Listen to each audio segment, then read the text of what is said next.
El sol de aquella tarde de octubre se sentía diferente mientras conducía de regreso a casa. Había pasado 2 semanas en Tucumán visitando a mi hermana Rosario, quien se recuperaba de una cirugía.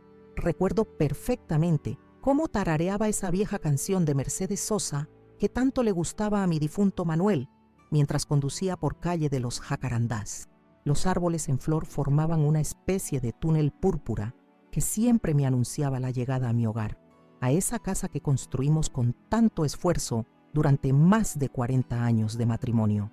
Desde lejos, noté algo extraño en el jardín delantero, manchas de colores que no correspondían con las azaleas que yo misma había plantado la primavera pasada. Conforme me acercaba, mi corazón comenzó a latir con fuerza. Esas manchas eran mis pertenencias. Mis libros de García Márquez con páginas abiertas sobre el césped, absorbiendo la humedad. La colección de fotografías familiares que guardaba en cajas de cedro. Mis vestidos, mis zapatos, hasta la mecedora donde arrullé a mi Matías cuando era apenas un bebé. Aparqué el auto con las manos temblorosas. Bajé lentamente, como si caminar más despacio pudiera retrasar lo inevitable. Una vecina me observaba desde su ventana, con una mezcla de curiosidad y lástima que me revolvió el estómago. Yo, Dolores Fuentes, respetada profesora jubilada y ex contadora del Banco Nacional, reducida a un espectáculo callejero. Antes de que pudiera recoger siquiera una prenda, la puerta principal se abrió de golpe. Matías apareció en el umbral, su rostro irreconocible por la rabia. A sus 42 años, aquel niño que crié con tanto amor me miraba ahora como se mira a un intruso. «Ya no vives aquí», su voz resonó por toda la calle. «Mi esposa y mi suegra se van a vivir aquí». Detrás de él, como sombras triunfantes, Valentina y Constanza observaban la escena con medias sonrisas mal disimuladas. Mi nuera, con ese aire de superioridad que había perfeccionado en los 7 años desde que se casó con mi hijo, y Constanza, su madre, una mujer que nunca ocultó su desdén hacia mí por considerar que su hija merecía un marido de mejor posición social. Respiré hondo. El aire me quemaba los pulmones. Por un instante fugaz vi a Manuel en mis recuerdos, cómo hubiera defendido nuestro hogar, cómo se habría interpuesto entre nuestro hijo y yo. Pero Manuel ya no estaba. Solo quedaba yo frente a esta traición que venía gestándose desde hace meses, aunque me negara a verlo. «Matías, hijo, esta es mi casa, nuestra casa familiar», dije, intentando mantener la calma que durante años me caracterizó en las reuniones más tensas del banco. «Era la casa de papá y ahora es mía», respondió con una frialdad que nunca había mostrado. «Los papeles dicen que es mía. Necesitamos el espacio y tú puedes arreglártelas en algún asilo». Un escalofrío me recorrió la espalda. ¿Papeles? Yo misma manejaba todos los documentos importantes desde que Manuel enfermó. La casa estaba a mi nombre, aunque compartida con mi hijo como beneficiario eventual. Pero algo no cuadraba. Instintivamente, mi mente de contadora comenzó a unir piezas de un rompecabezas que llevaba tiempo ignorando. Las preguntas insistentes de Valentina sobre nuestras finanzas. Matías revisando el despacho cuando creía que yo dormía. Documentos que cambiaban de lugar. Llamadas misteriosas que terminaban cuando yo entraba a la habitación. En ese momento algo dentro de mí cambió para siempre. No fue la indignación, ni siquiera el dolor de la traición. Fue una claridad repentina, como si de pronto pudiera ver cada jugada en un tablero que había estado frente a mí todo el tiempo. «Entiendo», dije, con una serenidad que pareció desconcertarlos. Valentina frunció el ceño. Esperaban lágrimas, súplicas, quizás un escándalo que justificara llamar a la policía. En cambio, recogí mi bolso del suelo, sacudí la tierra y extraje un pequeño espejo. Me arreglé el cabello con dignidad, me coloqué un poco de labial y les sonreí. «Necesitaré algunas cosas», añadí, acercándome a la pila de objetos. Seleccioné con calma una pequeña maleta ya preparada, una caja con fotografías y un bolso de mano que parecía insignificante.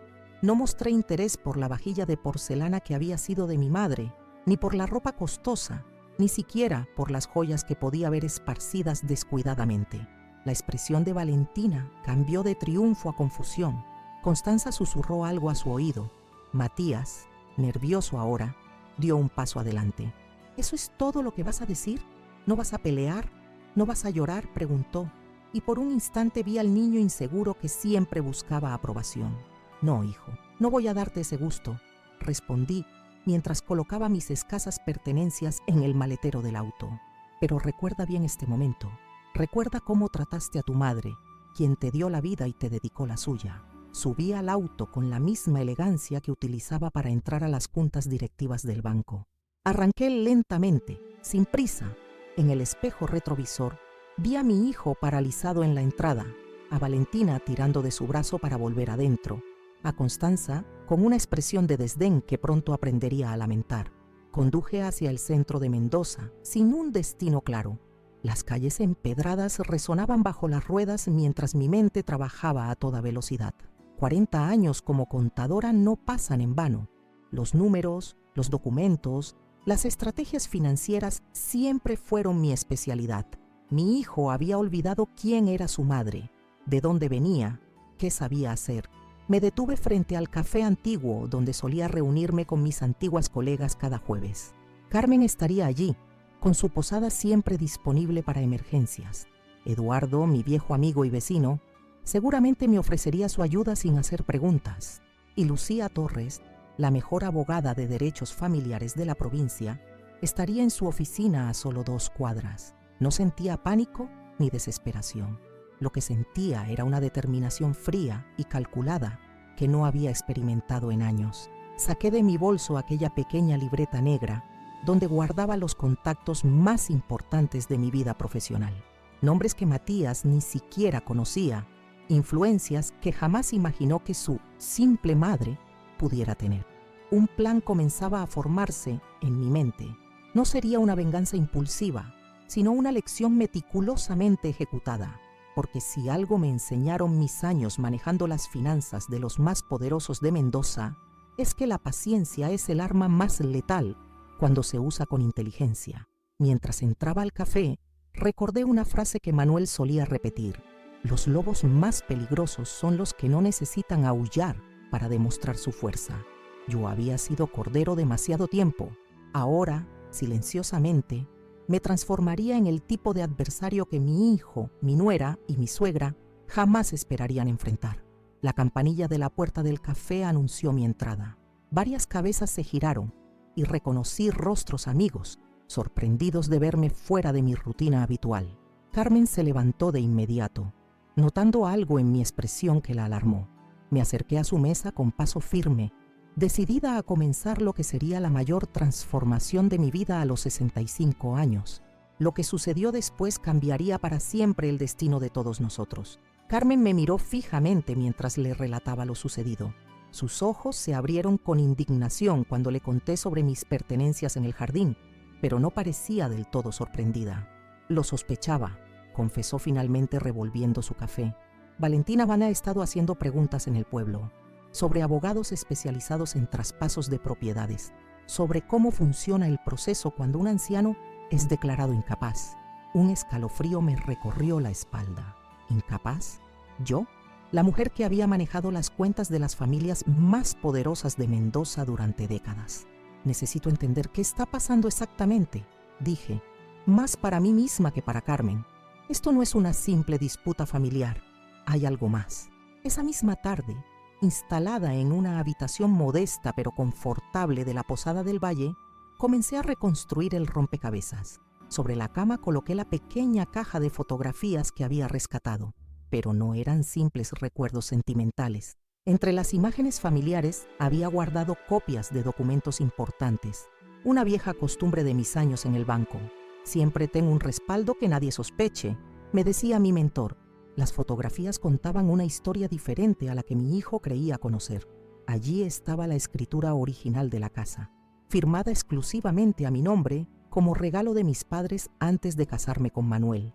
Un documento que nunca había sido modificado legalmente, a pesar de lo que Matías pudiera creer. Me levanté temprano al día siguiente.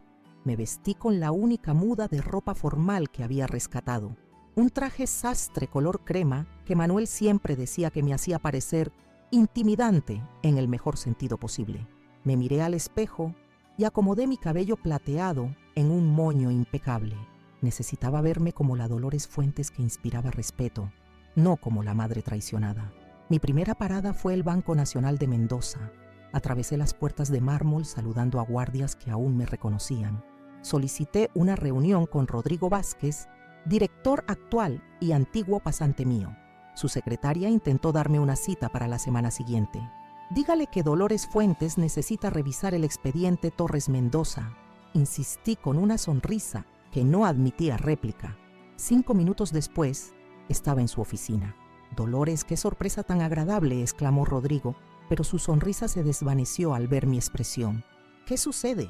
Necesito acceso a mis registros bancarios de los últimos 6 meses, todos ellos, y necesito discreción absoluta». Rodrigo asintió sin hacer preguntas. Esa era la ventaja de haber formado a la mitad de los ejecutivos bancarios de la provincia.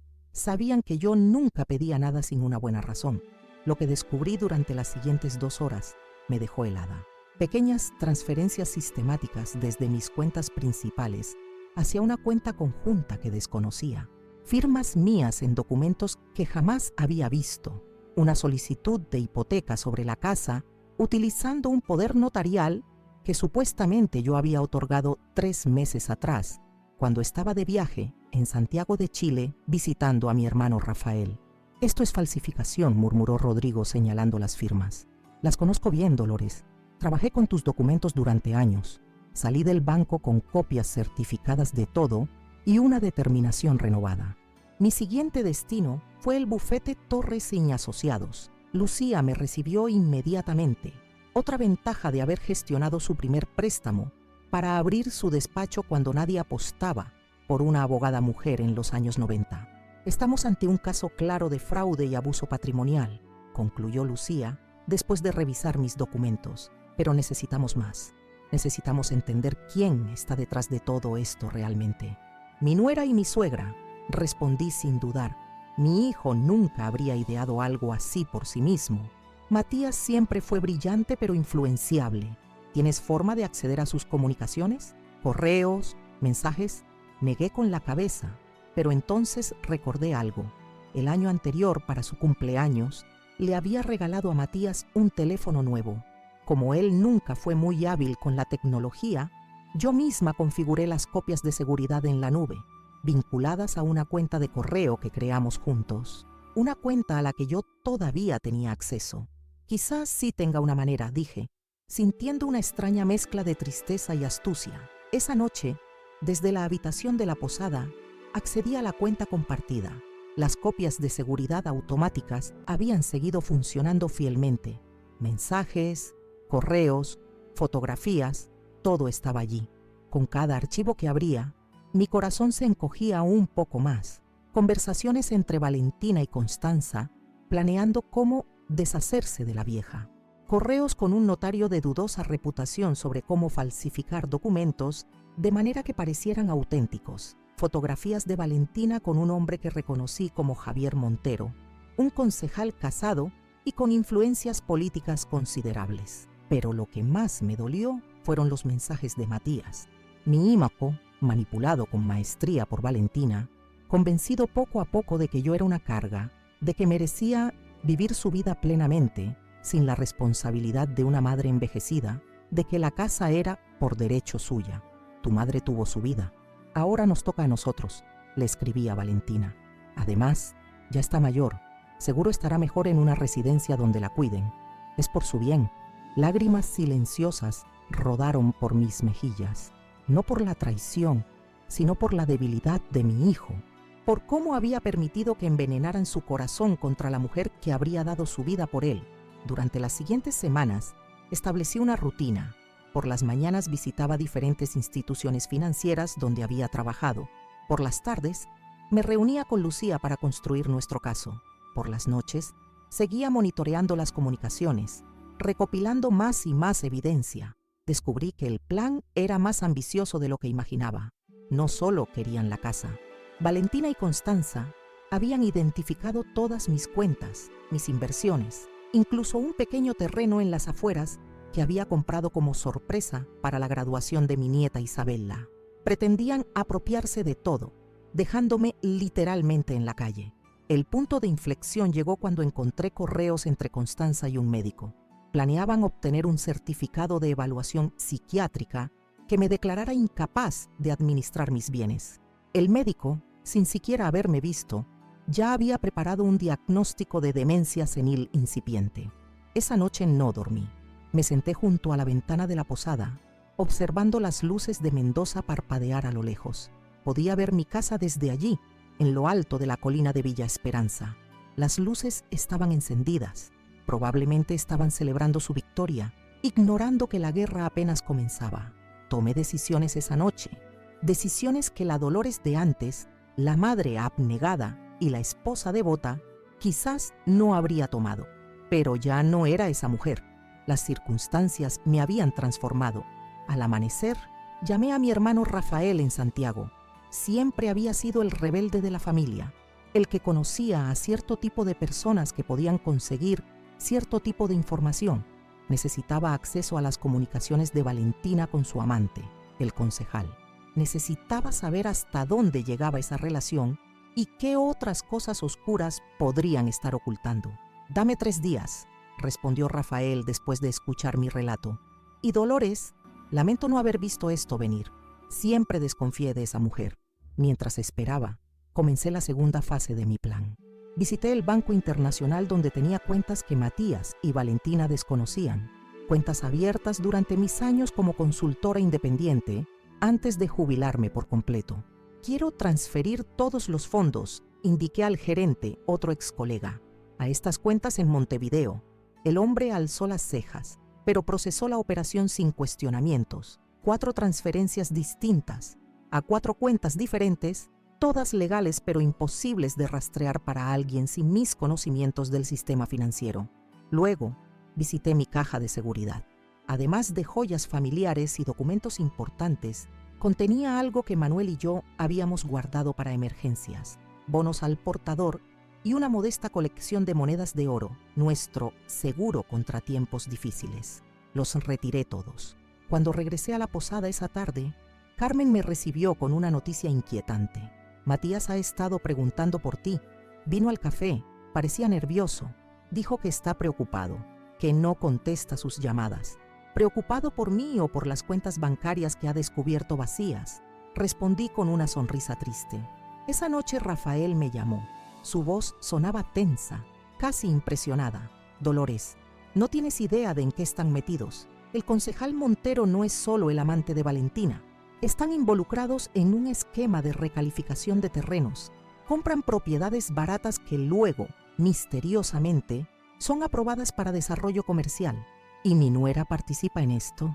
Es una de las principales operadoras. Usa cuentas a nombre de terceros para las compras. Y adivina qué nombre aparece en varios documentos. Matías», suspiré, sintiendo una nueva punzada de dolor. «Exacto. Tu hijo figura como comprador en 3 operaciones, aunque sospecho que ni siquiera lo sabe. Han falsificado su firma, igual que hicieron con la tuya». La información de Rafael fue el último componente que necesitaba. Ahora entendía el panorama completo. No se trataba solo de quedarse con mi casa y mis ahorros. Me habían elegido como víctima perfecta, una viuda mayor, supuestamente vulnerable, con activos considerables y un hijo manipulable. Probablemente, yo no era la primera a quien estafaban de esta manera. Al día siguiente, recibí la llamada que esperaba. Matías, finalmente desesperado al descubrir que las cuentas bancarias habían sido vaciadas. «Mamá, ¿dónde estás? Estamos preocupados». Su voz sonaba forzadamente preocupada. «Han habido movimientos extraños en tus cuentas. Creo que alguien podría estar estafándote». La audacia me dejó momentáneamente sin palabras. Luego, respondí con calma. «¿Qué he considerado de tu parte preocuparte, hijo? Especialmente después de arrojar mis pertenencias al jardín. Eso fue un malentendido, mamá. Valentina y yo pensamos que sería mejor para ti vivir en un lugar más adecuado para tu edad. La casa es muy grande, requiere mucho mantenimiento». «Entiendo. Y también pensaron que sería mejor para mí que alguien falsificara mi firma en documentos bancarios, que solicitaran una hipoteca a mis espaldas, que intentaran declararme mentalmente incapaz». El silencio al otro lado de la línea me dijo todo lo que necesitaba saber. Finalmente, con voz temblorosa, Matías intentó recuperar el control. No sé de qué estás hablando. Creo que estás confundida. Por eso queremos que veas a un médico. Por tu propio bien. Mi propio bien, repetí lentamente. Mi propio bien sería que mi hijo no permitiera que su esposa y su suegra me robaran todo lo que construí durante una vida de trabajo. Mi propio bien sería que recordaras quién cuidó de ti durante una neumonía que casi te llevan a los 8 años. Quién trabajó doble turno para pagar tu universidad cuando el negocio de tu padre quebró. Quién ha estado ahí en cada momento importante de tu vida. Mamá, estás alterada. Hablemos cuando te calmes. Puedo pasar a recogerte donde sea que estés. No será necesario, hijo. Nos veremos pronto, te lo prometo. En circunstancias que ninguno de ustedes imagina. Colgué, sintiendo una extraña sensación de poder. Durante semanas había actuado desde las sombras, reuniendo información, protegiendo mis activos, construyendo mi defensa. Ahora era el momento de pasar a la ofensiva. Esa tarde, Lucía me presentó los documentos legales que había preparado. Denuncias por falsificación, fraude, intento de estafa, abuso patrimonial contra adultos mayores. Todo respaldado con evidencias irrefutables. Solo faltaba mi firma para presentarlos. Espera, le pedí. Todavía no. Hay una forma mejor de hacer esto. Le expliqué mi plan. Lucía me miró con una mezcla de admiración y preocupación. Es arriesgado, Dolores. Podría salir mal. O podría darles exactamente lo que merecen, respondí. No solo quiero recuperar lo mío. Quiero que aprendan una lección que nunca olvidarán. Al día siguiente recibí otra llamada. Esta vez de Isabela, mi nieta de 17 años. Su voz sonaba tensa, confundida. Abuela, ¿estás bien? Papá dice que estás enferma, que por eso tuviste que irte de casa. Mi corazón se encogió. Isabela siempre había sido la luz de mis ojos, tan inteligente y sensible. Estoy perfectamente bien, mi amor. Solo necesitaba algo de espacio para pensar. Algo raro está pasando, abuela. Mamá y la abuela Constanza cuchichean todo el tiempo. Papá parece preocupado. Y ayer encontré tus viejas fotos en la basura. Las rescaté y las escondí en mi habitación. Una lágrima rodó por mi mejilla. En medio de toda la traición, mi nieta seguía siendo fiel a nuestra conexión. Isabela, necesito que me hagas un favor, pero debe quedar entre nosotras. Lo que sea, abuela. El próximo sábado es el cumpleaños de tu padre y sé que planean una gran fiesta en la casa. Quiero que me avises exactamente quiénes asistirán, especialmente si va el concejal Montero y su esposa. Hubo un breve silencio, como si Isabela procesara la extraña petición. ¿Vas a venir a la fiesta, abuela? Oh, sí, mi amor. No me la perdería por nada del mundo. Ese sábado sería el punto culminante de mi plan. La fiesta donde Matías, Valentina y Constanza presumirían ante toda la alta sociedad de Mendoza, donde mostrarían la casa renovada, alardeando de sus conexiones y su aparente éxito, sin sospechar que cada minuto los acercaba más a su caída. Todo estaba preparado, las evidencias organizadas, los contactos alertados, las autoridades informadas discretamente. Solo faltaba el momento perfecto para ejecutar el golpe final, ese instante preciso en que la justicia y la venganza se fundirían en un acto de reivindicación que ninguno de ellos olvidaría jamás. Mientras cerraba mi maleta con las pocas pertenencias que había acumulado en la posada, miré por última vez el retrato de Manuel que siempre llevaba conmigo, su sonrisa serena, sus ojos bondadosos. No es lo que me habrías aconsejado hacer, mi amor, susurré a la fotografía. Tú siempre predicaste el perdón, pero hay ocasiones en que el perdón debe ganarse, y para eso, primero debe haber consecuencias y aprendizaje. Guardé la foto y me dirigí al espejo. Alicé las arrugas de mi vestido nuevo, comprado especialmente para la ocasión, un vestido negro elegante, discreto pero imponente, el atuendo perfecto para quien planeaba convertir una celebración en el día del juicio final. La mañana del sábado amaneció con un cielo despejado sobre Mendoza. Desde la ventana de la posada del valle, observé cómo los primeros rayos del sol iluminaban los viñedos en la distancia. Era un día hermoso para una celebración o para un ajuste de cuentas. Me senté frente al pequeño escritorio donde había pasado tantas horas durante las últimas semanas. Sobre él, ordenados con precisión casi quirúrgica, estaban todos los documentos que componían mi plan. Los revisé por última vez asegurándome de que cada pieza encajara perfectamente. El teléfono vibró con un mensaje de Isabela. Todo listo para esta noche. Vendrán unas 50 personas. El concejal Montero y su esposa confirmados. También el jefe de papá y varios socios del bufete de abogados. Sonreí. La lista de invitados no podía ser más perfecta si yo misma la hubiera diseñado. Todos los testigos necesarios estarían presentes. Gracias, mi amor. Recuerda nuestro secreto, respondí. Un golpe suave en la puerta interrumpió mis pensamientos. Era Carmen, con una bandeja de desayuno y una expresión de preocupación maternal. ¿Estás completamente segura de esto, Dolores? Todavía puedes optar por el camino legal discreto. Lucía dice que las pruebas son contundentes. Tomé un sorbo del mate que me había preparado, saboreando la familiar amargura. El camino discreto les permitiría salvar las apariencias, Carmen. Podrían inventar excusas, minimizar sus acciones, incluso presentarse como víctimas de un malentendido. No, quiero que enfrenten sus acciones a la luz pública, frente a todos aquellos ante quienes han pretendido ser personas honorables. Carmen asintió lentamente. Me conocía lo suficiente para saber que una vez que tomaba una decisión, era inquebrantable. Eduardo pasarás bajos a recogerte a las 7, dijo finalmente. Dice que será tu chofer esta noche. Eduardo Méndez, mi vecino y amigo de décadas, viudo como yo, había insistido en acompañarme. Ninguna dama debería enfrentar sola a los lobos, había dicho con su característica galantería anticuada.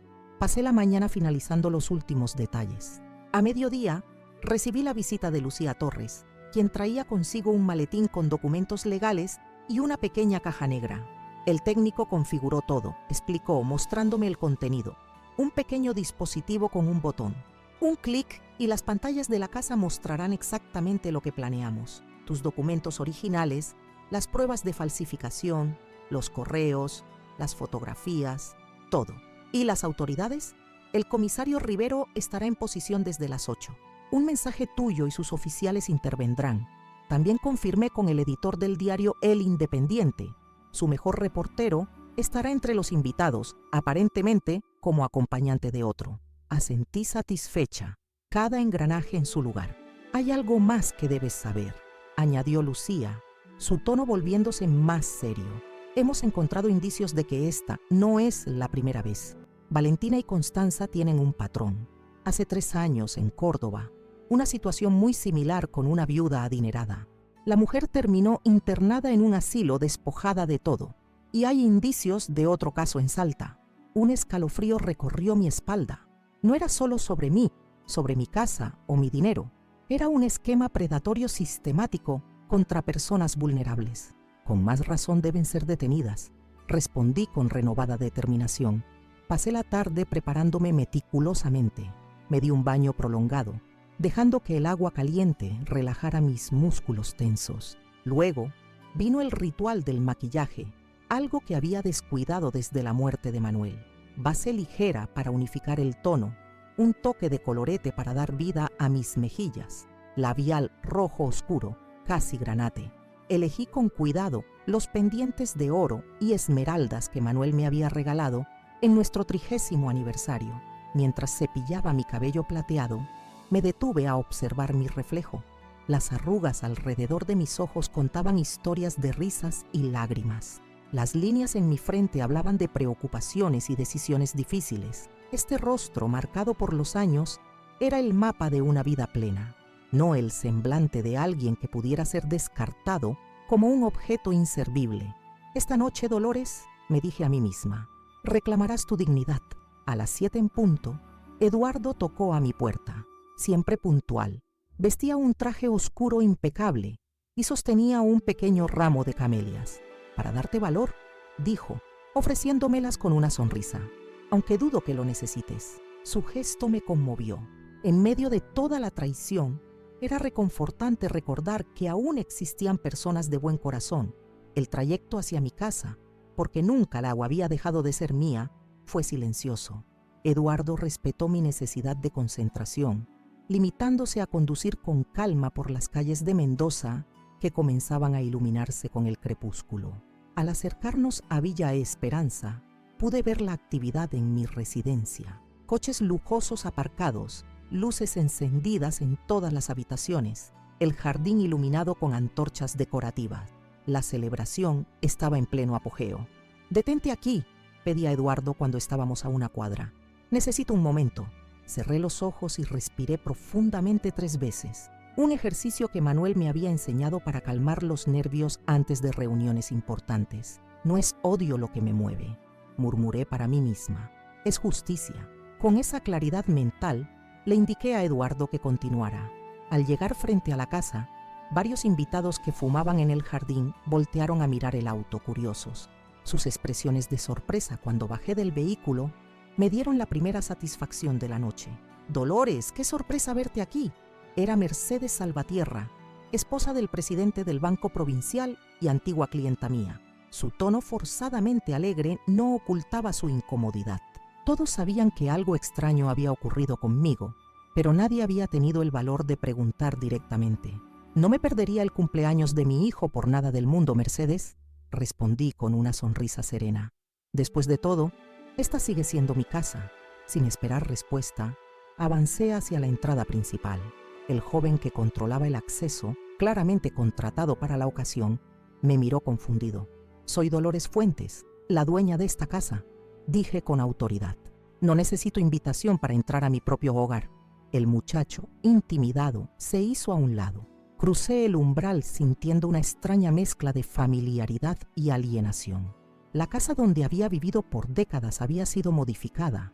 Muebles nuevos, demasiado ostentosos para mi gusto, reemplazaban los antiguos. Cuadros que no reconocía colgaban de las paredes. El aroma familiar de jazmines que siempre cultivé había sido suplantado por algún perfume artificial demasiado intenso. Los invitados, concentrados en pequeños grupos con copas en mano, fueron notando gradualmente mi presencia. Como una ola, el silencio se extendió por la sala. Conversaciones interrumpidas, risas cortadas abruptamente, miradas incómodas. Busqué con la vista a mi objetivo principal. Matías estaba en el centro de la estancia, rodeado de lo que parecían ser socios comerciales. Se había dejado crecer la barba, un intento de parecer mayor y más respetable que solo conseguía recordarme lo mucho que se parecía a su padre. Nuestras miradas se encontraron y vi el pánico instalarse en sus ojos. Valentina, a pocos metros, fue la siguiente en verme. Su rostro perdió color bajo el exceso de maquillaje. Se disculpó apresuradamente con sus interlocutores y se acercó a Matías, susurrándole algo al oído mientras me miraba de reojo. Avancé con paso decidido hacia ellos, consciente de que cada persona en la sala observaba la escena. El sonido de mis tacones sobre el piso de mármol resonaba como un metrónomo, marcando el tempo de lo que estaba por venir. «Matías, hijo mío», dije con voz clara y serena cuando llegué frente a él. «Feliz cumpleaños». Extendí hacia él una pequeña caja envuelta en papel plateado. La tomó automáticamente como un reflejo condicionado. «Mamá, no esperábamos verte aquí», balbuceó, su voz traicionando su nerviosismo. «Evidentemente», respondí mirando alrededor, aunque debo decir que me sorprende. ¿Cómo podría perderse una madre el cumpleaños de su único hijo, especialmente cuando se celebra en su propia casa? Enfaticé esas últimas palabras lo suficiente para que todos los presentes las escucharan. Vi cómo algunos invitados intercambiaban miradas incómodas. «Quizás podríamos hablar en privado», sugirió Matías, intentando controlar la situación. «¿Por qué, hijo? No tengo nada que decirte que no pueda ser escuchado por tus invitados. Después de todo, somos una familia transparente, ¿no es así?» Valentina intervino entonces, componiendo una sonrisa forzada. «Dolores, qué agradable sorpresa. ¿Puedo ofrecerte una copa?» «No, gracias, querida.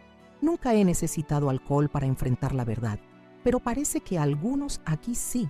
El silencio en la sala era ahora absoluto. Incluso la música de fondo pareció disminuir de volumen, como si las notas mismas estuvieran atentas a lo que ocurría. Constanza emergió entonces de entre los invitados, su rostro una máscara de falsa preocupación. «Dolores, no te ves bien. ¿Por qué no vamos a sentarnos un momento? Tanta emoción no puede ser buena para alguien de tu condición». Sonreí, casi agradecida por su intervención. Era exactamente lo que necesitaba. «Mi condición, Constanza, ¿te refieres a la demencia senil incipiente que tan amablemente arreglaste que me diagnosticaran sin siquiera haberme examinado, el jadeo colectivo de los invitados fue audible. Constanza palideció, buscando apoyo en Valentina, quien parecía súbitamente interesada en el contenido de su copa. «No sé de qué estás hablando», murmuró Constanza débilmente. «Oh, creo que sí lo sabes. Igual que sabes de los documentos falsificados, de las transferencias bancarias no autorizadas, de la hipoteca fraudulenta sobre esta casa». Miré directamente a los ojos de mi nuera. «Y por supuesto, del pequeño negocio inmobiliario con el concejal Montero. Por cierto, su esposa está presente esta noche, ¿verdad? Qué considerado de tu parte invitarla, Valentina». Busqué entre la multitud y localicé al concejal Montero, un hombre atractivo de mediana edad que parecía estar buscando desesperadamente una salida. A su lado, una mujer elegante lo sujetaba del brazo con fuerza, como si temiera que escapara. El momento había llegado. Saqué discretamente de mi bolso el pequeño dispositivo que Lucía me había entregado y presioné el botón. Instantáneamente, la enorme pantalla de televisión de la sala y varias tablets estratégicamente colocadas cobraron vida. En ellas aparecieron imágenes de documentos, capturas de mensajes, fotografías, las pruebas que había recopilado meticulosamente durante semanas. «¿Qué significa esto?», exclamó Matías girándose hacia las pantallas. «Esto, hijo mío, es la verdad. La verdad sobre cómo tu esposa y tu suegra planearon robarme todo, cómo falsificaron mi firma, cómo intentaron declararme incapaz, cómo te manipularon para que traicionaras a tu propia madre». Las imágenes cambiaban cada pocos segundos, mostrando correos electrónicos, documentos bancarios, fotografías de Valentina con el concejal en situaciones comprometedoras, capturas de mensajes donde Constanza detallaba el plan para deshacerse de la vieja. Los invitados observaban horrorizados. Algunos comenzaron a moverse discretamente hacia la salida. Otros sacaban sus teléfonos, sin duda documentando el momento. «Esto es una locura», protestó Valentina débilmente. «Son mentiras, manipulaciones». «¿Manipulaciones?», repetí con calma. «Qué interesante elección de palabras, considerando que tengo aquí». Señalé hacia una de las pantallas donde se mostraba un correo electrónico. «Tus propias palabras explicándole a tu madre cómo manipular a Matías para que me echara de casa». Matías miraba las pantallas con una expresión de incredulidad que lentamente se transformaba en horror. Sus ojos iban de un documento a otro, reconociendo su propia firma en papeles que jamás había visto. «Esto no puede ser cierto», murmuró, más para sí mismo que para los demás. «Lo es, hijo, y hay más, mucho más. ¿Sabías que tu esposa y tu suegra tienen un historial? No soy su primera víctima. Antes hubo una viuda en Córdoba y otra en Salta. Mujeres mayores, solas, con bienes que codiciaban». El rostro de Constanza se contorsionó en una mueca de furia. «Cállate, vieja loca. Nadie va a creerte. ¿No? Entonces supongo que estos documentos certificados por notario, estas grabaciones verificadas, estos testimonios firmados son producto de mi imaginación senil». Me volví hacia los invitados. «Señoras y señores, lamento haber interrumpido la celebración, pero creí que debían saber qué clase de personas son realmente sus anfitriones». Un murmullo recorrió la sala. Vi cómo el jefe de Matías lo miraba con una mezcla de decepción y disgusto. La esposa del concejal Montero abofeteaba a su marido antes de dirigirse a la salida con dignidad herida. «Esto no quedará así», amenazó Valentina, acercándose a mí con los puños apretados. «Oh, estoy segura de que no», respondí tranquilamente. «De hecho, estamos a punto de empeorar para ustedes». Como si hubiera estado esperando su señal, el comisario Rivero entró en ese momento, seguido por varios oficiales uniformados. «Valentina Morales, Constanza Herrera», anunció con voz oficial. «Están bajo arresto por los delitos de falsificación de documentos, fraude, estafa agravada y abuso patrimonial contra personas mayores». Mientras los oficiales procedían con el arresto, busqué a Isabela entre la multitud. La encontré en un rincón, con lágrimas silenciosas rodando por sus mejillas. Me acerqué a ella y la abracé con fuerza. «Lo siento, abuela», susurró. «No sabía, no entendía lo que estaba pasando. No tienes nada que lamentar, mi amor. Tú no hiciste nada malo». Matías permanecía inmóvil en el centro de la sala, como una estatua en medio de un huracán. Cuando los oficiales se llevaron a Valentina y Constanza, se acercó a mí con paso vacilante. «Mamá, yo no sabía, te juro que no sabía hasta qué punto». Lo miré a los ojos, esos ojos idénticos a los de su padre, ahora anegados en lágrimas de vergüenza y confusión. «Quiero creerte, hijo, realmente quiero hacerlo, pero elegiste creer en ellas antes que en la mujer que te dio la vida. Permitiste que me echaran de mi propia casa como si fuera un mueble viejo. Eso no desaparece con un no lo sabía». «¿Qué puedo hacer?», preguntó su voz quebrada. «¿Cómo puedo reparar esto?». Suspiré profundamente. A pesar de todo, seguía siendo mi hijo. El tiempo dirá si es posible repararlo. Por ahora, necesito que respetes mi espacio y mis decisiones. Esta sigue siendo mi casa y decidiré qué hacer con ella cuando esté lista». Los invitados se habían retirado casi por completo.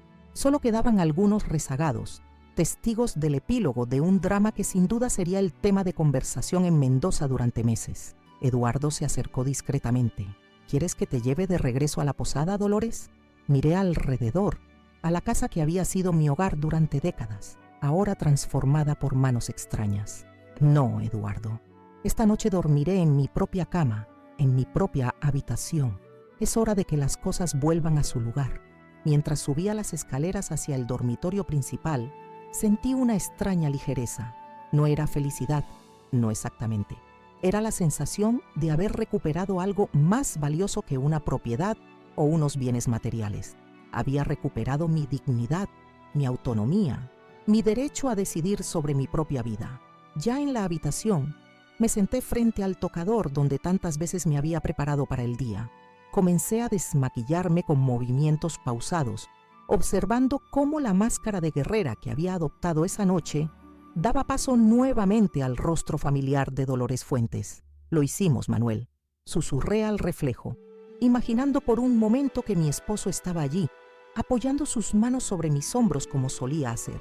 Demostramos que una mujer de nuestra edad no es un objeto descartable, que tenemos valor, voz y derecho a ser respetados. Y mientras las estrellas brillaban sobre Mendoza, comenzó para mí un nuevo capítulo, uno en el que nadie más que yo misma definiría mi valía, mi lugar en el mundo, o cuándo había llegado mi momento de ceder el paso, porque la edad no disminuye nuestra humanidad, solo cambia la perspectiva desde la que contemplamos la vida. Aquella primera noche de regreso en mi hogar fue extraña, como dormir en un lugar simultáneamente familiar y ajeno. Me desperté con los primeros rayos del sol filtrándose entre las cortinas que Valentina había reemplazado, demasiado ostentosas para mi gusto. El silencio en la casa era absoluto, casi reverente, como si las paredes mismas contuvieran la respiración después de presenciar tantos acontecimientos. Me levanté y recorrí lentamente cada habitación, redescubriendo espacios que habían sido míos durante décadas. En el estudio de Manuel, ahora convertido en una especie de sala de trofeos para Matías, encontré cajas con fotografías familiares que habían sido relegadas al olvido. En la cocina, los electrodomésticos nuevos y relucientes habían reemplazado a mis fieles compañeros de tantas comidas familiares. Era como caminar por un museo dedicado a una versión distorsionada de mi vida. Mientras preparaba un mate en la cocina, siguiendo el ritual que Manuel y yo compartíamos cada mañana, escuché el timbre. Al abrir la puerta, me encontré con Lucía Torres, mi abogada, sosteniendo un periódico. «Buenos días, Dolores. Pensé que querrías ver esto». La primera plana del Independiente mostraba una foto del arresto de Valentina y Constanza, bajo un titular impactante. «Escándalo en Villa Esperanza. Estafa familiar contra adulta mayor destapa red de fraudes inmobiliarios». Página 3, columna central, indicó Lucía. Allí, en un recuadro destacado, otra noticia. Concejal Montero presenta renuncia tras escándalo. Fiscalía inicia investigación por presunta corrupción en recalificaciones de terrenos. Una sonrisa involuntaria se dibujó en mis labios. No era venganza lo que sentía, o al menos eso me decía a mí misma, sino la satisfacción de ver cómo la verdad finalmente salía a la luz. ¿Has sabido algo de Matías?, preguntó Lucía, mientras compartíamos el mate en la terraza. No desde anoche. Isabela me envió un mensaje temprano diciendo que pasaría el día con una amiga. Supongo que necesita espacio para procesar todo lo ocurrido. Lucía asintió comprensivamente. La audiencia de formulación de cargos contra Valentina y Constanza será mañana. No necesitas asistir si no lo deseas, pero estaré allí. La interrumpí con firmeza. Necesito mirarlas a los ojos cuando enfrenten las consecuencias de sus actos. Después de que Lucía se marchara, me senté a revisar los documentos que habíamos recuperado. La magnitud del fraude que habían intentado perpetrar era asombrosa. No solo habían falsificado mi firma en múltiples ocasiones, sino que habían creado un elaborado esquema para transferir gradualmente todos mis bienes a nombre de Valentina, dejándome literalmente sin nada. El teléfono sonó cerca del mediodía. Era Rafael, mi hermano desde Santiago. ¿Cómo estás, hermana guerrera? Su voz sonaba orgullosa y preocupada a partes iguales. Recuperando mi espacio, Rafa, paso a paso. Las noticias llegaron hasta aquí. Estoy impresionado, Dolores. Siempre fuiste la más valiente de los dos, pero esto es otro nivel. Conversamos durante casi una hora. Rafael insistió en venir a Mendoza para acompañarme durante los días siguientes, pero lo disuadí. Necesitaba enfrentar esto por mí misma, sin apoyarme en nadie más. La tarde transcurrió en una extraña calma. Dediqué horas a reorganizar lo que quedaba de mis pertenencias, a reclamar pequeños espacios dentro de la casa. Encontré consuelo en estas tareas mundanas, como si cada objeto que volvía a su lugar ayudara a restaurar no solo el orden físico, sino también mi equilibrio interior. Al anochecer, cuando preparaba una cena sencilla, escuché el sonido de llaves en la puerta principal. Mi corazón se aceleró. Solo había entregado llaves a 3 personas: Manuel, Matías e Isabela. Matías apareció en el umbral de la cocina, luciendo agotado y desaliñado, como si hubiera envejecido años en un solo día. Nos miramos en silencio durante un largo momento. ¿Puedo pasar?, preguntó finalmente, con una humildad que nunca había visto en él. Asentí, señalando una silla frente a la mía. Sirvió una taza de té que había preparado y esperé. Las explicaciones debían venir de él. Me despidieron hoy, comenzó, mirando fijamente la taza. El escándalo. Dicen que no pueden mantener a alguien vinculado a un fraude. Aunque yo no supiera, su voz se quebró. Pero debería haberlo sabido, ¿verdad? ¿Desverdad? Había señales por todas partes. No respondí. A veces el silencio es la mejor manera de permitir que alguien enfrente sus propias verdades. La policía me interrogó durante horas. Querían saber si estaba involucrado en las operaciones inmobiliarias con Montero. Les dije la verdad, que firmé documentos sin leerlos porque Valentina insistía en que eran urgentes, que confié ciegamente en ella. Levantó la mirada, sus ojos enrojecidos. Como confié cuando me dijo que tú querías irte a un lugar más pequeño, que la casa era demasiado para ti, que estarías mejor en una residencia, que habías aceptado la idea, pero luego cambiaste de opinión por testarudez. Sentí una punzada de dolor, no por mí, sino por él, por lo fácil que había sido manipularlo, por lo dispuesto que había estado a creer lo peor de su propia madre. ¿Por qué, Matías? ¿Por qué fue tan fácil para ti creer eso de mí?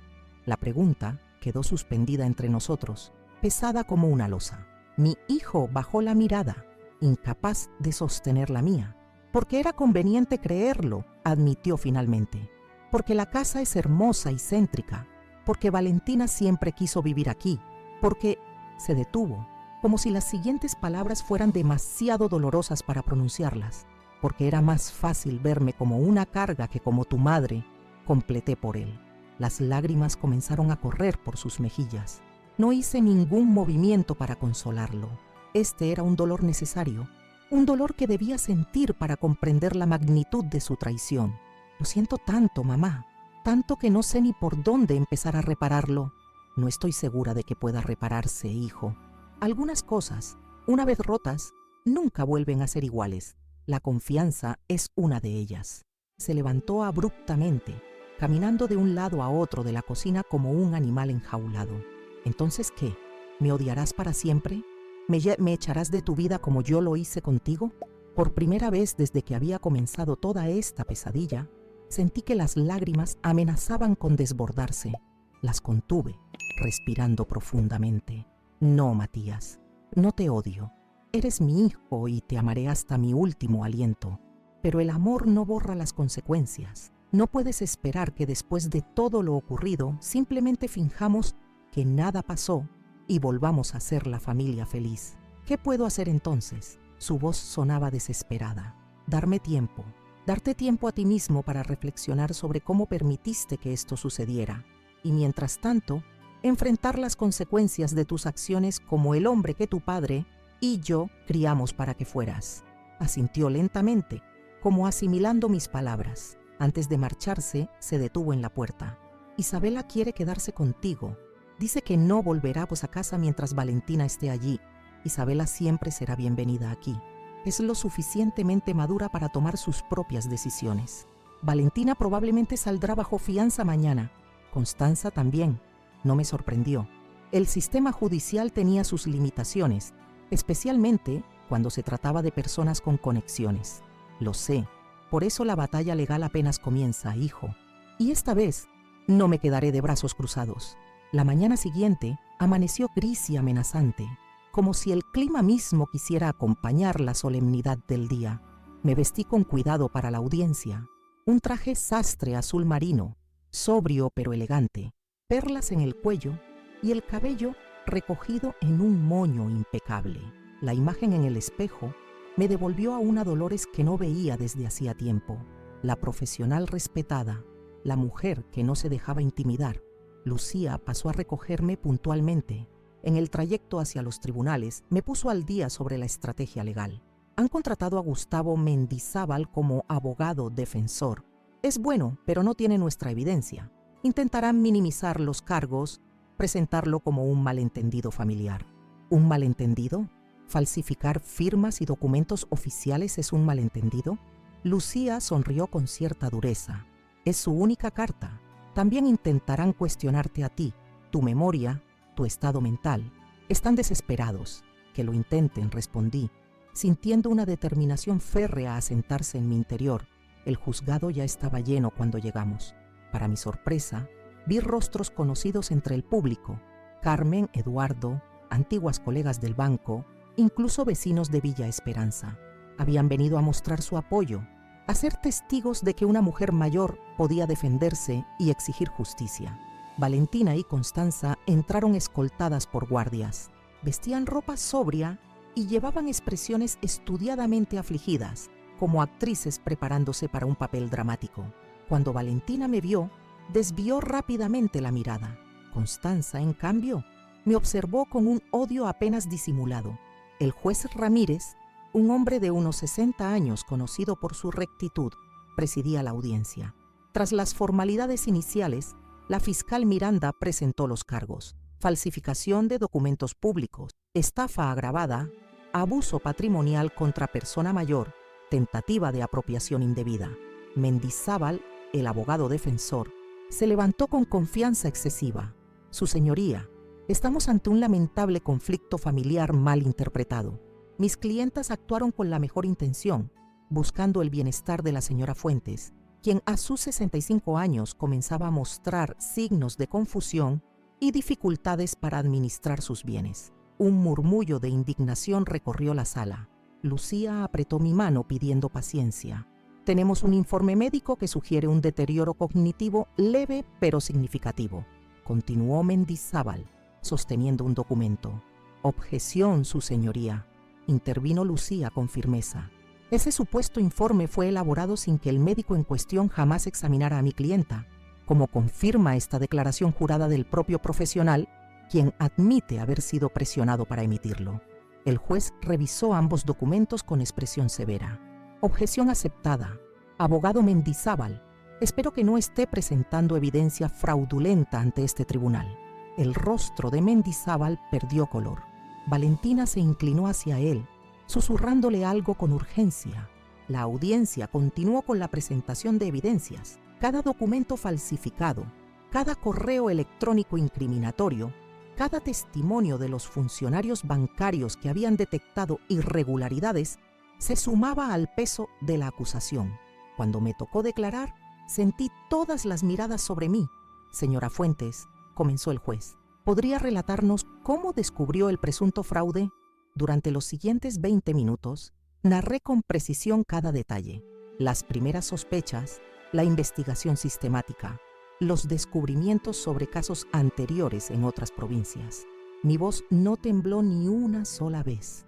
Décadas manejando juntas directivas me habían enseñado a mantener la compostura bajo presión. ¿Y qué sintió?, preguntó la fiscal Miranda hacia el final, cuando su propio hijo la expulsó de su casa. La sala quedó en completo silencio. Sentí una opresión en el pecho al recordar aquel momento, pero respiré profundamente antes de responder.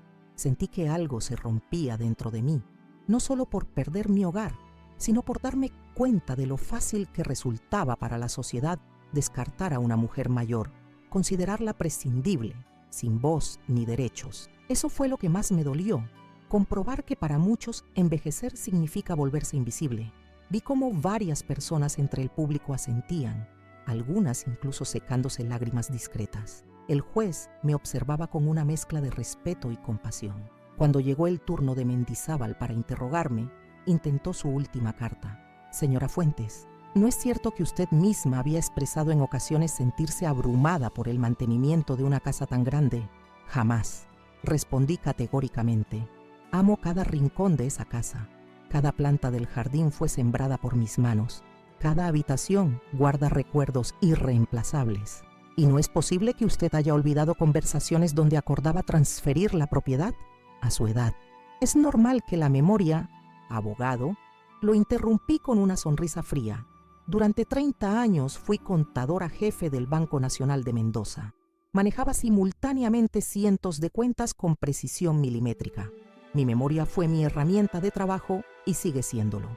Puedo recitarle, si lo desea, los números de todas mis cuentas bancarias, los montos exactos de cada transferencia fraudulenta realizada por sus clientas e incluso la fecha y hora en que su defendida, la señora Morales, envió un correo electrónico a su madre diciendo textualmente: «La vieja no sospecha nada, pronto tendremos la casa y todo lo demás». Un murmullo de admiración recorrió la sala. Incluso el juez pareció impresionado. Mendizábal, derrotado, no formuló más preguntas.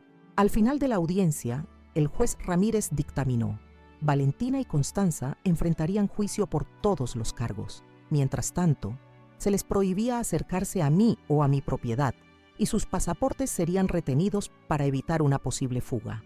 Salí del juzgado sintiéndome más ligera, como si un peso enorme hubiera sido levantado de mis hombros. En las escaleras del edificio, varios periodistas se acercaron con micrófonos y cámaras. Señora Fuentes, ¿qué mensaje le gustaría dar a otras personas mayores que puedan estar enfrentando situaciones similares?, preguntó una joven reportera.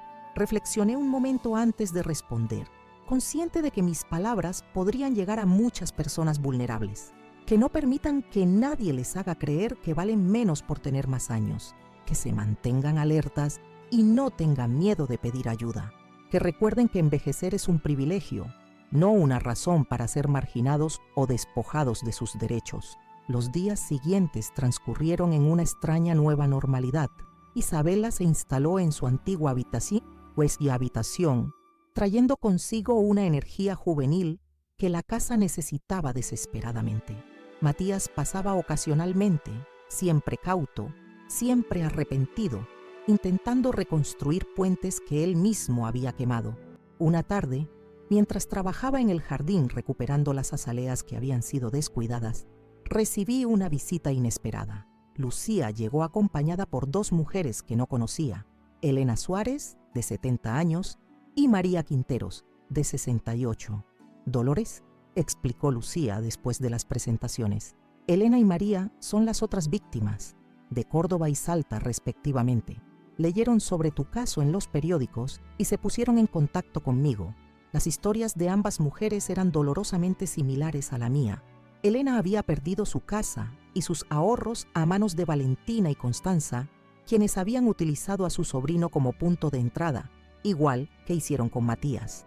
María había conseguido escapar del fraude en el último momento, pero no sin antes perder una importante suma de dinero. Cuando leí su historia, señora Fuentes, sentí que alguien finalmente me daba voz», dijo Elena con los ojos húmedos. «Nadie me creyó cuando intenté denunciarlas. Me trataron como a una anciana confundida». Tomé sus manos entre las mías, sintiendo una conexión inmediata con estas mujeres que habían vivido mi mismo infierno. Ahora somos 3 voces, respondí, y juntas seremos escuchadas. Esa misma tarde, en mi estudio recuperado, las 4 planeamos lo que sería el siguiente paso en nuestra lucha. No se trataba ya solo de mi caso personal. Habíamos descubierto la punta de un iceberg, un patrón sistemático de abusos contra personas mayores que permanecía en gran parte invisible para la sociedad. Necesitamos crear conciencia, propuso María, que otros sepan identificar las señales antes de que sea tarde. Y cambiar las leyes, añadió Lucía. Hacer que los castigos por este tipo de delitos sean realmente disuasorios. Mientras las escuchaba, una idea comenzó a formarse en mi mente. La casa, mi casa recuperada, era demasiado grande para mí sola. Incluso con Isabela, había habitaciones que permanecían vacías, espacios desaprovechados. ¿Y si convertimos esta casa en algo más?, propuse de repente. Un centro de apoyo para personas mayores que enfrentan abusos patrimoniales. Un lugar donde puedan recibir asesoría legal, apoyo emocional, herramientas para protegerse. Los ojos de Elena y María se iluminaron. Lucía sonrió ampliamente. El Centro de Dignidad Manuel Fuentes, murmuré, visualizando ya cómo transformaríamos cada espacio. Esa noche, sentada en la mecedora de la terraza, donde tantas veces había compartido atardeceres con Manuel, contemplé los viñedos de Mendoza extendiéndose hasta el horizonte. El sol se ponía tiñendo el cielo de naranja y púrpura, colores que siempre me habían transmitido esperanza. No terminó como esperabas, ¿verdad, mi amor?, susurré, imaginando a Manuel sentado junto a mí como tantas veces. Pero quizás terminó como debía ser. Quizás todo esto tenía un propósito mayor que simplemente recuperar nuestra casa. El viento movió suavemente las hojas del jacarandá que habíamos plantado juntos décadas atrás. Me pareció escuchar en ese susurro vegetal la aprobación de Manuel, su eterno apoyo silencioso. Lo que había comenzado como una tragedia personal, ser expulsada de mi hogar por mi propio hijo, se había transformado en una oportunidad para crear algo significativo, algo que trascendería mi historia individual para tocar las vidas de muchos otros. Y mientras las primeras estrellas aparecían en el cielo mendocino, supe con certeza que este no era el final de mi historia, sino apenas el comienzo de un nuevo y poderoso capítulo. Un capítulo donde mi edad no sería una limitación, sino mi mayor fortaleza, donde los años vividos no me harían invisible, sino más visible que nunca. Los meses siguientes transcurrieron en un torbellino de actividad que jamás hubiera imaginado para esta etapa de mi vida. El Centro de Dignidad Manuel Fuentes pasó de ser una idea nacida en una tarde de confidencias a convertirse en una realidad tangible que transformó no solo mi casa, sino también mi propósito en la vida. La planta baja de la residencia fue adaptada para funcionar como centro de asesoramiento. El antiguo salón donde tantas veces había recibido visitas familiares se convirtió en una sala de reuniones acogedora. El estudio de Manuel, que Matías había convertido en su sala de trofeos, volvió a ser un espacio de trabajo, esta vez para Lucía y otros 2 abogados jóvenes que se unieron a nuestra causa pro bono. Las habitaciones del segundo piso permanecieron como área residencial para Isabela y para mí, pero también acondicionamos 2 habitaciones adicionales para casos de emergencia, mujeres mayores que necesitaran un refugio temporal mientras resolvían situaciones de abuso o abandono. El jardín, mi orgullo y pasión, floreció nuevamente bajo mis cuidados diligentes, convirtiéndose en un oasis de paz, donde nuestras visitantes podían encontrar serenidad entre azaleas, jazmines y la sombra del jacarandá que seguía creciendo fuerte, como un testigo silencioso de nuestra resiliencia. Una mañana de septiembre, mientras revisaba algunos documentos en la oficina improvisada que habíamos instalado en lo que antes era el comedor formal, Isabela entró con expresión preocupada. «Abuela, hay una señora en la puerta. Dice que necesita hablar contigo urgentemente, pero no quiere dar su nombre». Me encontré en el recibidor con una mujer de unos 70 años, elegantemente vestida, pero con un aire de nerviosismo que no podía ocultar. Sus manos, adornadas con anillos que delataban una posición acomodada, temblaban ligeramente mientras sostenía su bolso. «Soy Dolores Fuentes», me presenté, extendiendo mi mano. «¿En qué puedo ayudarla?» «Me llamo Teresa Alvarado», respondió con voz apenas audible. «He leído sobre usted, sobre lo que le hicieron y cómo cómo se defendió.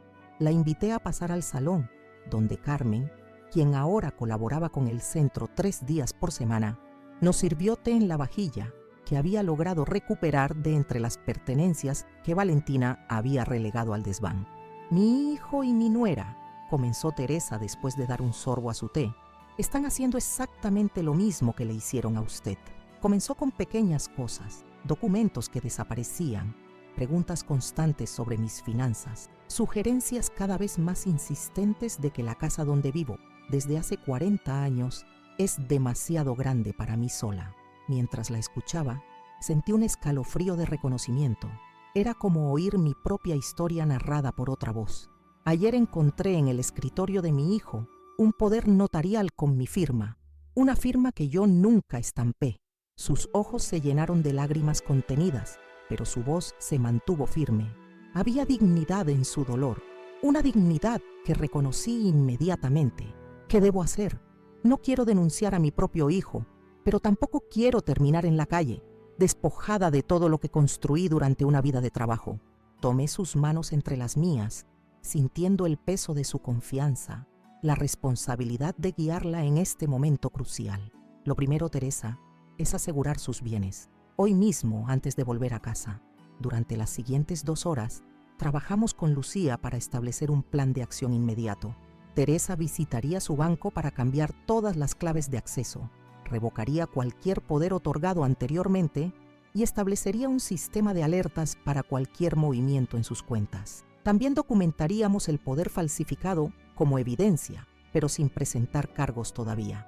A veces le expliqué mientras la acompañábamos a la puerta. Nuestros hijos actúan manipulados por otros, no justifica sus acciones, pero les da una oportunidad de rectificar antes de que sea demasiado tarde. Teresa asintió, ahora con una determinación que había reemplazado al miedo inicial. Gracias, Dolores. Por primera vez en meses siento que tengo opciones.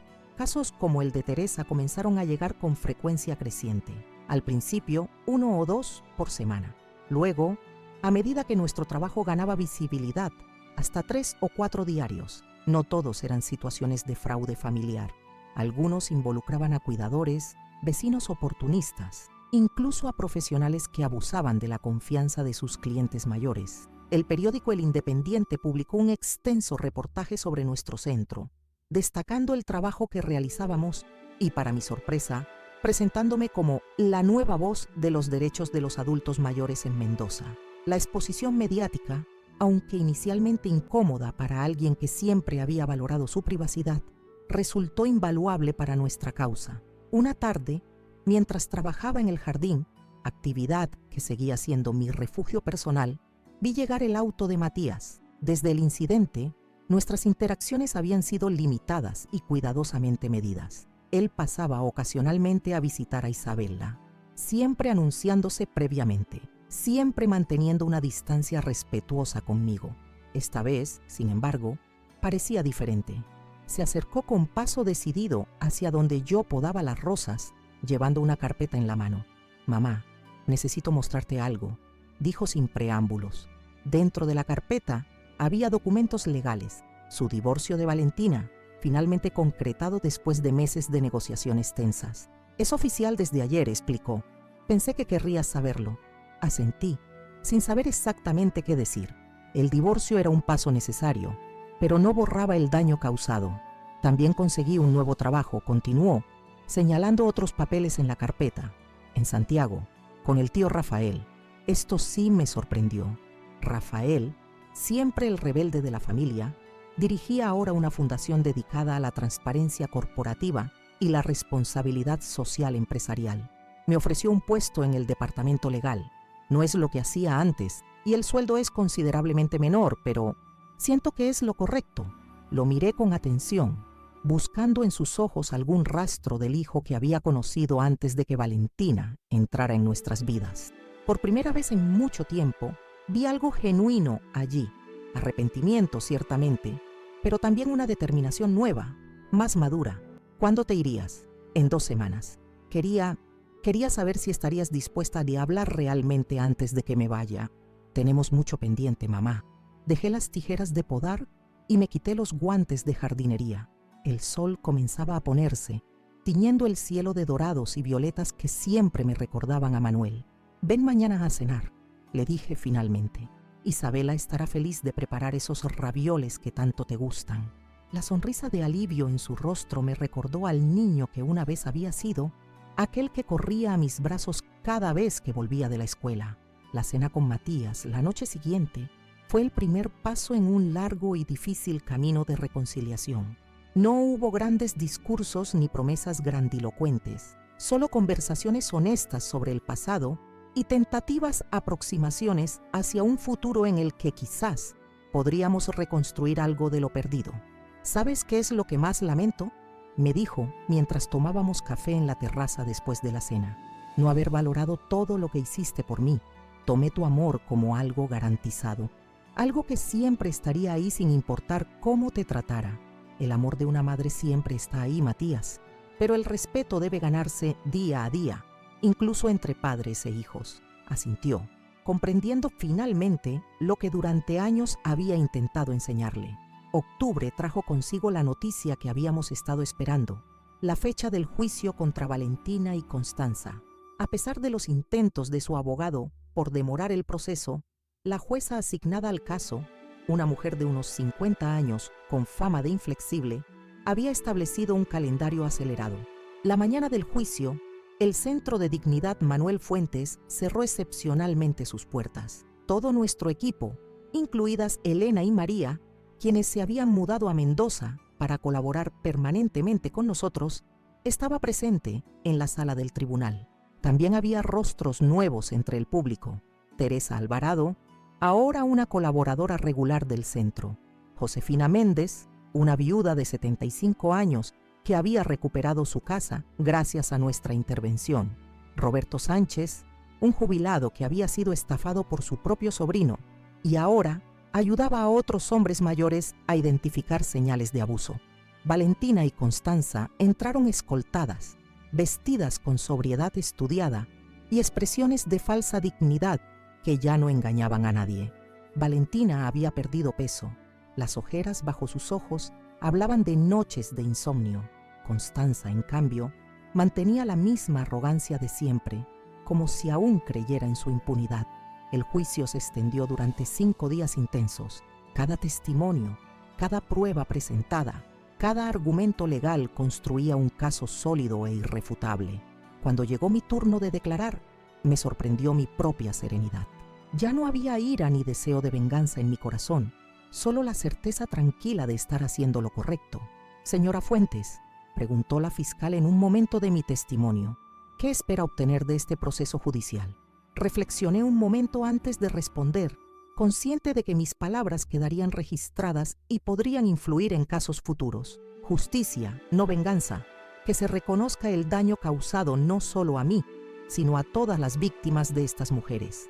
Y sobre todo, que se establezca un precedente que disuada a otros de considerar a las personas mayores como blancos fáciles para sus estafas». El veredicto llegó en la tarde del 5.º día. La jueza Montalbán, tras resumir meticulosamente todas las evidencias presentadas, anunció su decisión. Culpables de todos los cargos. La sentencia: 7 años de prisión para Valentina, 9 para Constanza por ser reincidente y la mente organizadora de los fraudes. Además, deberían compensar económicamente a todas sus víctimas y quedaban inhabilitadas permanentemente para administrar bienes ajenos o ejercer poderes notariales. Mientras la jueza leía la sentencia, observé los rostros de ambas mujeres. Valentina parecía desmoronarse, como si finalmente comprendiera la magnitud de sus acciones. Constanza, en cambio, mantenía una máscara de desdén, incapaz aún de aceptar su derrota. No sentí la euforia que quizás esperaba al escuchar el veredicto. En su lugar, experimenté una extraña mezcla de alivio y tristeza. Alivio por la justicia finalmente obtenida, tristeza por todo el dolor que podría haberse evitado. A la salida del tribunal, una multitud de periodistas nos esperaba. Entre micrófonos y cámaras me preguntaron cómo me sentía, qué significaba para mí este resultado. «Esto no es un final», respondí, «sino un comienzo. El verdadero trabajo apenas empieza. Cambiar la percepción social sobre el envejecimiento, fortalecer las leyes que protegen a los adultos mayores crear conciencia sobre los derechos que no caducan con la edad. Esa noche, celebramos discretamente en el centro. No era un festejo por la condena de Valentina y Constanza, sino por el hito que representaba para nuestra causa. Con una copa de Malbec mendocino, brindamos por el futuro que estábamos construyendo juntos. Los meses siguientes trajeron cambios significativos. Gracias a la visibilidad del caso, recibimos donaciones que nos permitieron expandir nuestros servicios. Contratamos un psicólogo especializado en traumas relacionados con el abuso patrimonial. Iniciamos talleres educativos en centros comunitarios y residencias para adultos mayores. Lucía organizó un equipo legal que comenzó a trabajar en propuestas para reformar leyes provinciales y nacionales. Matías, desde Santiago, colaboraba a distancia, aportando su experiencia legal y estableciendo una sucursal del centro en la capital chilena. Nuestras conversaciones telefónicas semanales, inicialmente tensas y formales, fueron ganando calidez gradualmente. El tiempo, si bien no borraba las heridas, las iba cicatrizando lentamente. Isabela decidió estudiar Derecho, inspirada por el trabajo de Lucía y por todo lo que había presenciado. «Quiero especializarme en protección legal para adultos mayores», me dijo una noche mientras estudiábamos juntas en la biblioteca de la casa. Hay muy pocos abogados que realmente entiendan las complejidades de estos casos. Mi nieta se había convertido en una joven extraordinaria, forjada en parte por las dificultades que había enfrentado. Su determinación me recordaba a mí misma a su edad, cuando decidí estudiar contabilidad en una época donde pocas mujeres accedían a la universidad. Una tarde de marzo, casi un año después de aquel fatídico día en que encontré mis pertenencias en el jardín, recibí una visita inesperada. Rafael, mi hermano, apareció sin aviso previo, con su característica sonrisa despreocupada y un ramo de flores silvestres. «¿Así que ahora eres toda una celebridad, hermana?», bromeó mientras me abrazaba. «Vengo a ver este imperio que has construido, del que tanto me habla Matías». Durante su visita de 3 días, Rafael quedó impresionado por la operación que habíamos montado. «Siempre fuiste la más organizada de los dos», admitió mientras recorríamos las instalaciones. «Pero esto supera cualquier expectativa. Has convertido una tragedia personal en un movimiento social, Dolores». La mañana de su partida, mientras desayunábamos solos en la terraza, Rafael me entregó un sobre. «Matías no sabe que te traigo esto», explicó, «pero creo que deberías leerlo». Dentro había una carta escrita a mano por mi hijo, 8 páginas de reflexiones profundas, disculpas sinceras y, lo que más me conmovió, recuerdos de su infancia junto a Manuel y a mí.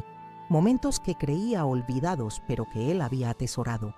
Tardes de domingo haciendo pasta casera juntos, sesiones de lectura antes de dormir, el día que le enseñé a andar en bicicleta en el Parque San Martín.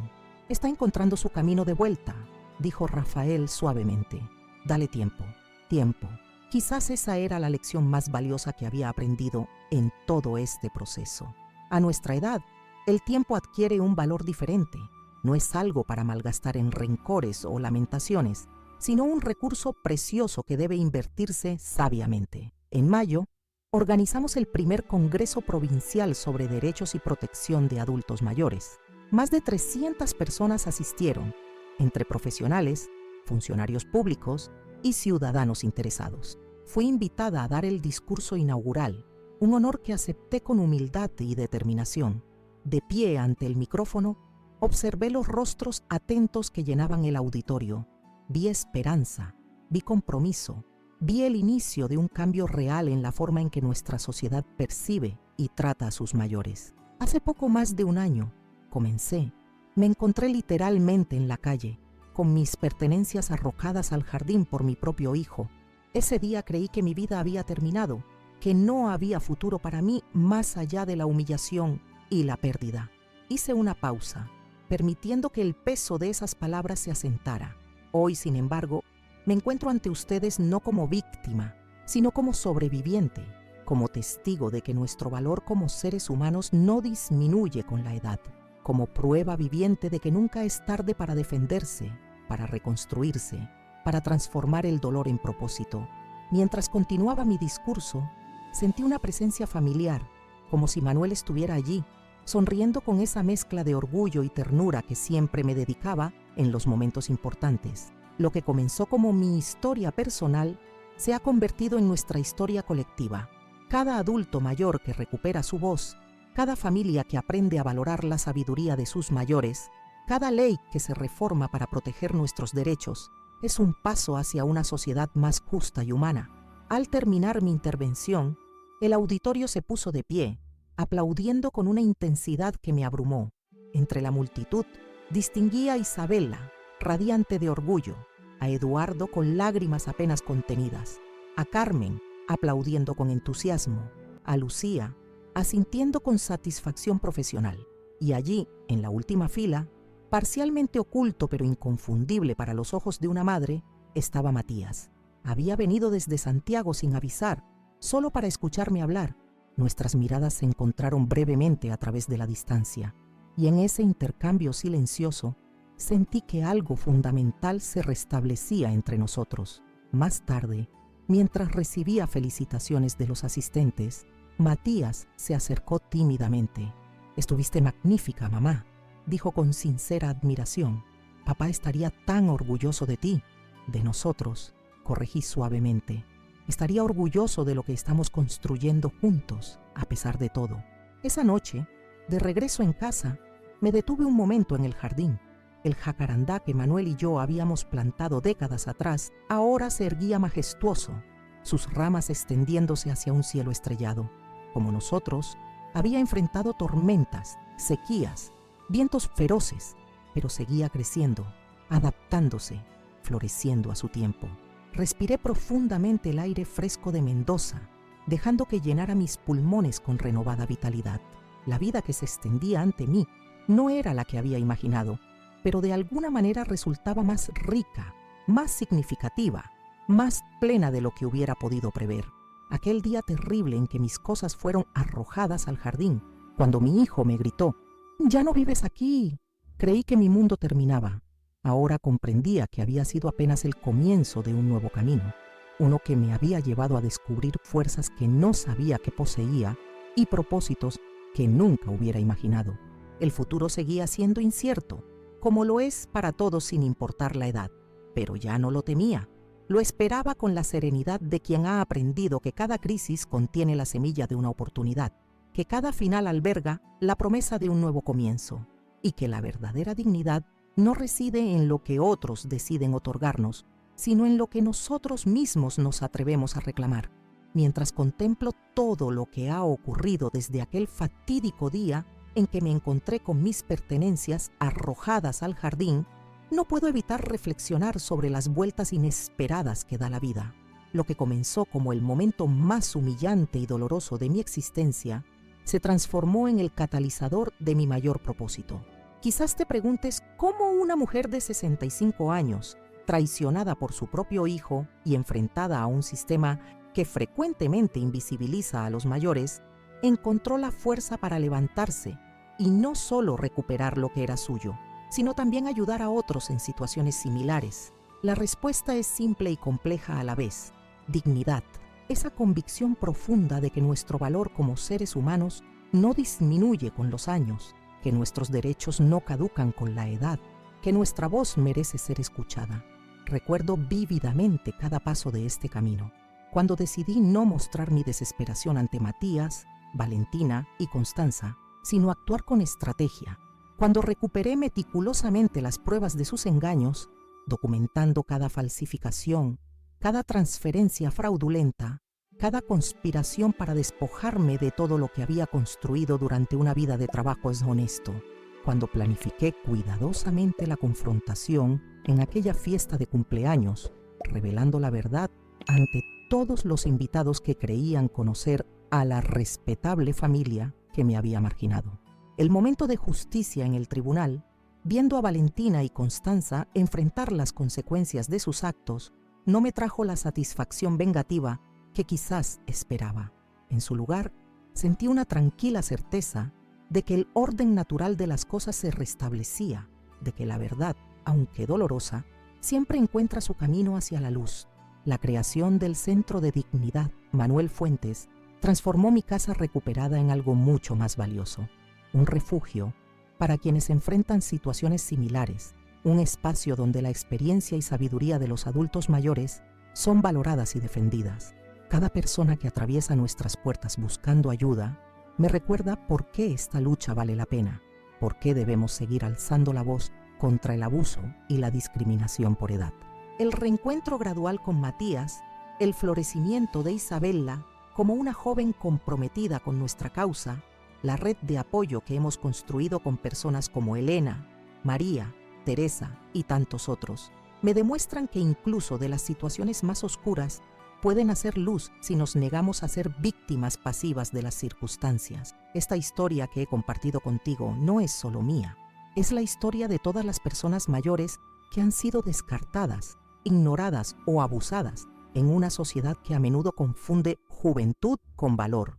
Es también la historia de quienes, sin importar su edad, han debido levantarse después de una traición devastadora y reconstruir su vida desde los siniestros cimientos. Si mi experiencia te ha conmovido, si has sentido indignación ante la injusticia o esperanza ante mi resiliencia, te invito a reflexionar sobre cómo tratas a los adultos mayores en tu entorno, cómo los escuchas, cómo valoras su experiencia, cómo respetas sus decisiones. El cambio social comienza con pequeñas acciones cotidianas, con reconocer la humanidad plena en cada persona, sin importar las arrugas que surcan su rostro o los años que pesan sobre sus hombros. Esta transformación de mi tragedia personal en un movimiento de dignidad y justicia no habría sido posible sin el apoyo de personas que creyeron en mí cuando yo misma dudaba. Ahora, necesito tu apoyo para continuar esta labor esencial. Te invito a suscribirte a este canal Abuela Recordó, donde compartimos historias como la mía, testimonios de superación, información legal práctica y recursos para adultos mayores y sus familias. Cada suscripción nos ayuda a llegar a más personas que podrían estar sufriendo en silencio, creyendo que están solas en su lucha. Deja tu like en este video si alguna parte de mi historia resonó contigo, si sentiste esa chispa de reconocimiento, esa convicción de que la dignidad humana es un derecho inalienable que debemos defender a cualquier edad. Y por favor, comparte tus pensamientos en los comentarios. Cuéntame si has vivido algo similar, si conoces a alguien en una situación parecida, o simplemente qué parte de mi historia te impactó más. Créeme cuando te digo que leo cada comentario, que tus palabras me dan fuerzas para continuar esta misión que he emprendido en el atardecer de mi vida. Preparar estos videos requiere mucho esfuerzo y dedicación. Investigamos cada caso meticulosamente, verificamos información legal, grabamos en locaciones que ilustren adecuadamente las historias, editamos con cuidado para respetar la sensibilidad de los temas que tratamos. Es un trabajo que realizamos con pasión, pero también con recursos limitados. Si valoras este contenido y deseas apoyarnos para que podamos seguir produciendo videos diarios, te agradecería enormemente tu contribución a través de Gracias, nuestra forma de recibir donaciones. Cada aporte, sin importar su monto, nos permite continuar esta labor de concientización y apoyo. Tu generosidad se traduce directamente en más historias compartidas, más conciencia creada, más vidas potencialmente transformadas. Recuerda visitar nuestros otros videos donde abordamos temas como los derechos patrimoniales de los adultos mayores, cómo identificar señales de abuso financiero, recursos legales disponibles en diferentes países de Latinoamérica y más testimonios de personas que, como yo, decidieron que su edad no definiría su valor ni limitaría su capacidad de luchar por lo que es justo. Cuando Manuel vivía, solíamos decir que envejecer era un privilegio negado a muchos. Ahora añadiría que envejecer con dignidad debería ser un derecho garantizado para todos, y es por ese derecho que seguiré luchando, compartiendo mi historia, tendiendo la mano a quienes atraviesan situaciones similares. Desde mi jardín en Mendoza, donde las azaleas vuelven a florecer y el jacarandá extiende sus ramas hacia un cielo infinito, te agradezco por escucharme, por acompañarme en este recorrido por los momentos más oscuros y luminosos de mi vida reciente. Te dejo con una reflexión que me ha sostenido durante este proceso. La vida nos derriba a todos en algún momento, pero tenemos la elección de permanecer en el suelo o levantarnos, sacudir el polvo de nuestras ropas y seguir adelante, más fuertes, más sabios más determinados que nunca. Soy Dolores Fuentes y esta ha sido mi historia. Una historia que no termina aquí, sino que continúa escribiéndose cada día que abro las puertas del Centro de Dignidad Manuel Fuentes. Cada vez que una persona mayor recupera su voz y sus derechos, cada vez que alguien comprende que la edad no es una sentencia de invisibilidad, sino una credencial de experiencia y sabiduría. Gracias por tu tiempo, por tu atención y espero sinceramente por tu apoyo a Abuela Recordó. Nos vemos en el próximo video, donde otra historia de fortaleza y dignidad espera ser contada. No olvides suscribirte, activar las notificaciones, dejar tu like y sobre todo, compartir tus pensamientos en los comentarios. Tu voz, como la mía, merece ser escuchada.